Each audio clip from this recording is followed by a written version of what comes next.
2024 లేదా 25లో డిగ్రీ లేదా బీటెక్ చదివారా? సాఫ్ట్‌వేర్ జాబ్ కోసం ఎదురు చూస్తున్నారా? అయితే కోడ్ జ్ఞాన్ 100 డేస్ కోర్సులో చేరండి. జాబ్ సాధించండి. నమస్కారం సార్. నమస్తే. సార్, ఒక రిలేషన్‌షిప్‌లో ఒక వ్యక్తి నాతో కమిట్ అయ్యాడా? అంటే నాతో ఎలాంటి ప్రాబ్లమ్ వచ్చినా నాతోటే ఉంటాడు. ఇతను నాకు కమిట్ అయ్యాడు.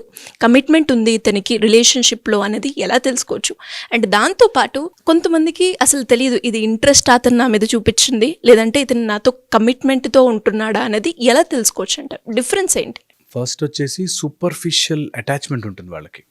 అంటే అవసరం ఉంటే మాట్లాడి, లేకపోతే బాగున్న రోజున మాట్లాడి, అంతా బాగుంటే ఓకేలా ఉండి, సూపర్ఫిషియల్గా ఉండేదంతా ఇంట్రెస్ట్ ఎవరికైనా రావచ్చు. ఫర్ దట్ మ్యాటర్ మనం ఎవరైనా చూసినా కూడా ఇంట్రెస్ట్ పడవచ్చు, ఆర్ ఎవరు మనని చూసినా ఇంట్రెస్ట్ రావచ్చు. ఇంట్రెస్ట్ ఈ సూపర్ఫిషియల్ లెవెల్. ఎమోషనల్ కమిట్మెంట్ ఉండదు వీళ్ళకి. కమిట్మెంట్లో ఎమోషనల్ పర్సివరెన్స్ అంటారు. అంటే దే అటాచ్. నీకు కావాల్సినప్పుడు నేనున్నాను, నేను వస్తాను, నేను చేయగలుగుతాను, you are important than myself అనే ఒక ఎమోషనల్ అటాచ్మెంట్ వస్తే అది కమిట్మెంట్ కింద మారుతుంది. ఇది లాంగ్ టర్మ్ ఉంటుంది. ఎప్పుడైనా ఇంట్రెస్ట్ చూడు, ఫస్ట్లో ఇలా స్పైక్ లాగా వచ్చి స్లోగా తగ్గిపోతుంటుంది. సో దట్స్ ఇంట్రెస్ట్ ఎప్పుడు ఇలా పెరిగి మళ్ళీ తగ్గుతుంది. నెక్స్ట్ ఇంకోటి ఏదైనా దొరికితే అట్రాక్టివ్గా అటు వెళ్ళిపోతుంటుంది. సో దాని మీద ఇంట్రెస్ట్ వచ్చేస్తుంది.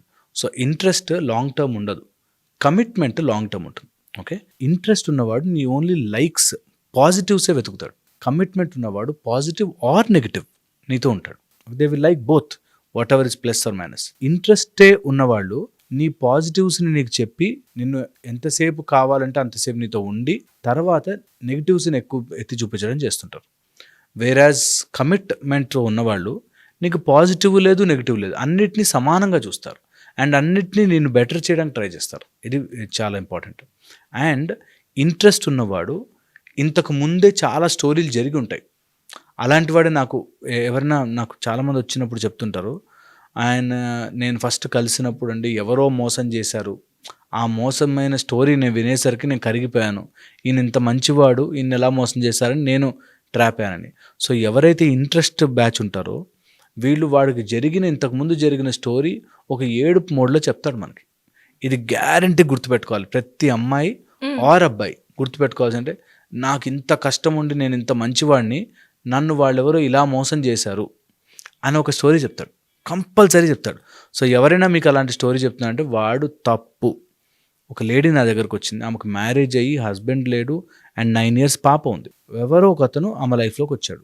వాడన్నీ ఇట్లాగా, నేను గుజరాత్లో ఉండేవాడిని, ఆ గుజరాత్లో నన్ను ఇలా జరిగింది, ప్రాబ్లం అయింది, నేను ఇక్కడికి వచ్చేసాను, ఫ్యామిలీ కోసం నేను ఇంత చేస్తున్నాను, ఈ టైప్లో చాలా చాలా అంటే నేను ఎంత మంచివాడిని అంటే నేను మంచితనానికే మంచివాడిని నేను చూపిస్తూ ఈ అమ్మాయిని ట్రాప్లోకి పెట్టాడు. సో అలాగా నీకు అన్నెసెసరీ ఎమోషనల్ స్టోరీ చెప్తారు చూసారా, వాళ్ళది ఓన్లీ ఇంట్రెస్ట్, వాళ్ళ పర్సనల్ ఎజెండా నడుస్తుంటుంది. అండ్ ఎవరైతే కమిట్మెంట్ ఉంటారో నీకు ఇలా జాలి హృదయంగా స్టోరీలు చెప్పి జాలి కథలు చెప్పి నేను పడేయాలని చూడరు. They are what they are, అంతే. ఇంట్రెస్ట్ ఓన్లీ పైన ఇంట్రెస్ట్, సూపర్ఫిషియల్ ఇంట్రెస్ట్ ఉన్న వాళ్ళు కరెక్ట్గా టైంకి ఎప్పుడైతే మనకు అవసరమో అప్పుడు అందుబాటులో ఉండరు. ఇది చాలా చాలా ఇంపార్టెంట్, గుర్తించాల్సిన red flag and red sign. Only interest. And ఎవరైనా సరే ఇలా ఇంట్రెస్ట్ ఉన్న వాళ్ళు they expect you to understand more than they understand. కమిట్మెంట్లో ఉన్నవాళ్ళు వాళ్ళు అర్థం చేసుకుంటారు. ఇంట్రెస్ట్లో ఉన్నవాళ్ళు ఎంతసేపు నువ్వు నన్ను అర్థం చేసుకో, నేను ఇట్లా ఉన్నాను కాబట్టి నువ్వు నన్ను అర్థం చేసుకో అనే దాంట్లో ఉంటారు. అండ్ ఇంట్రెస్ట్ ఎవరికైనా ఉండొచ్చు, not that they are committed. ఈ ఇంట్రెస్ట్ ఉన్నప్పుడు లైన్ అనేది చాలా చాలా important. Until it is commitment, line ఎవరు దాటినా వాళ్ళదే తప్పు. లైన్ దాటకూడదు, చాలా చాలా ఇంపార్టెంట్. ఆ లైన్ దాటకూడదు. ఇంట్రెస్ట్ ఉన్నవాళ్ళు నీ దగ్గర నుంచి ఫైనాన్షియల్గాను, ఫిజికల్గాను, ఎమోషనల్గాను గుంజుకోవడానికి చూస్తారు, లాక్కోవడానికి చూస్తారు. So never give. ఇంట్రెస్ట్ ఉంది కదా, వాడు సరే మాట్లాడుతున్నాడు కదా, హెల్ప్ చేయాలి కదా, no way no chance. Until it is committed, no way no chance. And commitment అయ్యాక కూడా మోసాలు జరగవా? జరుగుతాయేమో, బట్ మెజారిటీ ఆఫ్ ఇట్ అది ఇంట్రెస్ట్గానే ఉంటుంది. ఒకసారి కమిట్ అయితే, ఎమోషనల్గా ఇన్వాల్వ్ అయి ఉంటే, long term result, long term investment అయి ఉంటే, అండ్ ఎప్పుడైనా సరే ఇలాంటివి వచ్చినప్పుడు they are having some character to them. ఆ క్యారెక్టర్ ప్రకారమే ఉంటారు వాళ్ళు. క్యారెక్టర్ ఈజ్ యువర్ కోర్ లోపల. అది సడన్గా తెలిసిపోతుంది. మనం ఇంట్రెస్ట్ ఉన్న వాడితో మాట్లాడుతుంటే సడన్గా వాడి క్యారెక్టర్ బయటపడుతుంది, సడన్గా వాడి బిహేవియర్ తెలిసిపోతుంది. అవి ఏం కాదు, అప్పుడు అలా బిహేవ్ చేశాడని కవరప్ చేసుకోవద్దు, తెలుసుకోవాలి. This interest, this is commitment అని. ఇది తెలుసుకోనని రోజులు తెలియకుండానే తప్పులు చేస్తాము, తెలియకుండానే ఇన్వాల్వ్ అవుతాము. అండ్ కొంతమంది ఎలా ఉంటారంటే ఎవడు వాడి లైఫ్లోకి వచ్చినా వీడు నిజమైన ట్రూ లవ్ ఏమో అనుకునేటట్టుగా, నిజమైన నాకు రిలేషన్ దొరికేసింది అనుకున్నట్టుగా అనుకుంటారు. అందుకే దీనికి ఒక 3 పాయింట్ రూల్ ఉంది. 3 పాయింట్ రూల్ ఏంటంటే step 1, step 2, step 3. Okay, first step వచ్చేసి వాళ్ళు మన పర్సనల్ ఫిజికల్ ఆర్ మన మెంటల్ హెల్త్కి ఎంత ఇంపార్టెన్స్ ఇస్తున్నారు. ఫస్ట్ థింగ్, నీ హెల్త్ గురించి పట్టించుకోకుండా రాత్రి అంటే రాత్రి పిలిచి, పొద్దునంటే పొద్దున్న పిలిచి, నువ్వు ఇలా తెచ్చివు, అలా తెచ్చివు, అలా చేయి, ఇలా చేయని ఫిజికల్గా మెంటల్గా మనం డ్రైన్ చేస్తున్నారంటే ఫస్ట్ ఫిల్టర్ అవుట్. అలాంటి వాళ్ళు మీ జీవితంలోకి రాకూడదు. First filter. He may be showing interest, he may say you are beautiful, you are so much, she may say you are ఇంత మ్యాచో మ్యాన్ అని చెప్పినా ఫస్ట్ లిమిట్, నన్ను ఎమోషనల్గా డ్రైన్ చేస్తుందా, first check point. Okay, second check point, ఎప్పుడు కూడా తన అవసరం ఉన్నప్పుడు, వాళ్ళ అవసరం ఉన్నప్పుడు పొగిడి, లేనప్పుడు ప్రెషర్ పెడుతున్నారంటే they are dangerous candidates. Dangerous. అవసరం ఉన్నప్పుడే అలాంటి వాళ్ళు కనపడగానే వాళ్ళకి చెప్పిన వాళ్ళకి అర్థం కాదు, స్లోగా కట్ దెమ్ ఆఫ్. వాళ్ళకి తెలియకూడదు కట్ చేసినట్టు. అలా ఉండాలి. Second step, that they are using you and time comes and they are not responding. అది సెకండ్. థర్డ్ స్టెప్ వచ్చేసి వాళ్ళు మాట్లాడే తీరు విత్ పర్సన్ టు పర్సన్ మారుతుంది అంటే చాలా జాగ్రత్తగా ఉండాలి. ఎందుకంటే రేపు నిన్ను కూడా అదే పని చేయగలుగుతాడు, నిన్ను కూడా అలాగే మార్చేయగలుగుతాడు. మార్చగలుగుతాడు. సో ఈ 3 పాయింట్ చెక్కర్ ఉంటే మోస్ట్లీ ఫిల్టర్ చేసుకోవచ్చు.